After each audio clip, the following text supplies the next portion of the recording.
샬롬! 풍성독자 여러분 안녕하세요.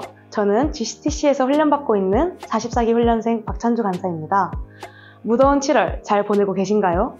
갈수록 더워지는 날씨에 땀도 나고 짜증이 날 수도 있지만 이럴 때일수록 오히려 웃으며 긍정적인 에너지로 주변까지 시원하게 하는 쿨한 하루 되시기를 바랍니다.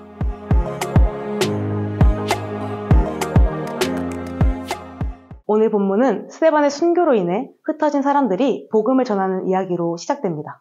다수는 베니게, 구브로, 그리고 안디옥까지 이르러 유대인들에게만 복음을 전하였습니다.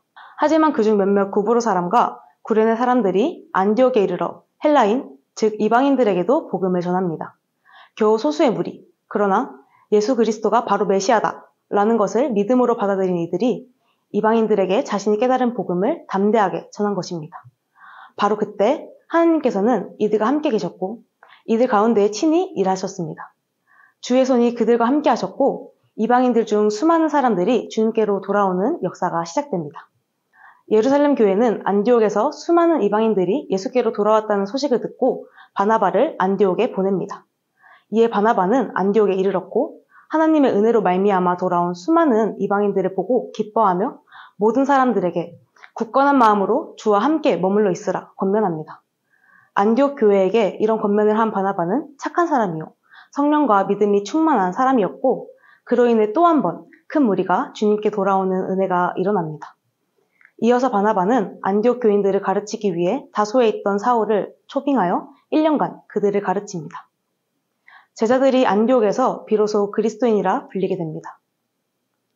그때 선지자들이 예루살렘에서 안디옥 교회에 왔고 선지자들 중 아가보라 하는 한 사람이 성령으로 감동되어 온 세계에 기근이 들 것임을 예언합니다. 기근에 대한 예언은 실제로 글라우디오 황제 때 일어나게 되었습니다.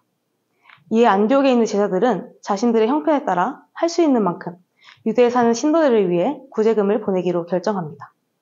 그들은 그 결정을 따라 바나바와 사울 편에 그것을 보냅니다. 유대인 중심의 예루살렘 교회에서 도움을 받던 이방인 교회에서 오히려 도움을 주는 관계가 된 것입니다. 저는 오늘 말씀을 보면서 이방인들에게까지 복음을 전파했던 소수의 사람들의 담대함이 크게 와닿았습니다. 그들은 스데반의 순교를 직접 본 자들 혹은 적어도 그 사건의 영향을 받은 자들이었습니다.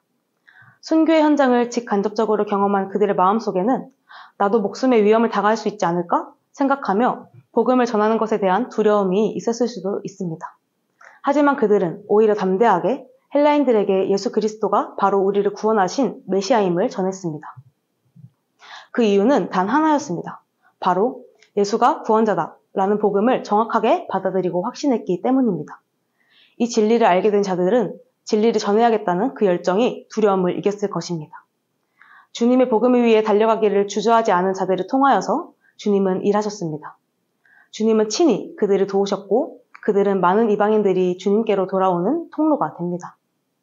저 역시 복음의 반감을 가진 시대, 진리를 부정하고 모든 것을 상대화하는 시대를 살아가는 그리스도인으로서 전도에 대한 어려운 마음을 가지고 있었습니다. GCTC 간사 훈련을 받으면서 가장 마음을 어렵게 했던 점 역시 전도에 대한 것이었습니다. 12주 동안 캔버스 노방 전도를 통하여서 50명의 학생들에게 전도를 해야 한다는 것이 사실 현실성 있게 다가오지는 않았습니다. 캠퍼스 필드 훈련 전 주말, 저는 전도에 대한 두려움과 부담감을 저 혼자 해결할 수 없어 필드 캠퍼스에 가서 땅밟기 기도를 시작했습니다. 제가 가지고 있는 이 시대의 전도에 대한 모든 편견을 버리고 모든 상황을 뛰어넘어 일하시는 하나님만을 신뢰하며 내가 가지고 있는 확실한 복음을 들고 또 온유한 마음과 사랑을 들고 전도에 임할 수 있도록 담대함을 달라는 기도를 드렸습니다. 그렇게 12주 동안 저는 매일 성령 충만함과 담대함을 구하며 전도에 임하였고 하나님께서 잃어버린 영혼을 돌이키시는 그 무엇보다 귀하고 값진 경험을 할 수 있었습니다. 저는 그저 복음의 통로가 될 뿐 일하시는 이는 하나님이심을 다시 한번 깨달으며 전도의 기쁨을 알게 되었고 전도의 재미를 알게 되었습니다. 사랑하는 풍상 독자 여러분, 혹시 여러분 중에서도 저와 같이 전도에 대한 두려움을 가지고 계신 분이 있진 않으십니까? 복음에 대한 확신이 있지만 두려움으로 인해 복음 전하는 것을 망설이고 있다면 하나님을 신뢰하며 담대하게 복음을 전해보시는 건 어떠신가요? 하나님의 복음을 전하는 자에게 주님의 손이 함께 하실 것입니다. 하나님의 일을 하는 바로 여러분을 통하여서 하나님께서는 우리의 계획을 뛰어넘는 당신의 계획을 이루어 가실 것입니다.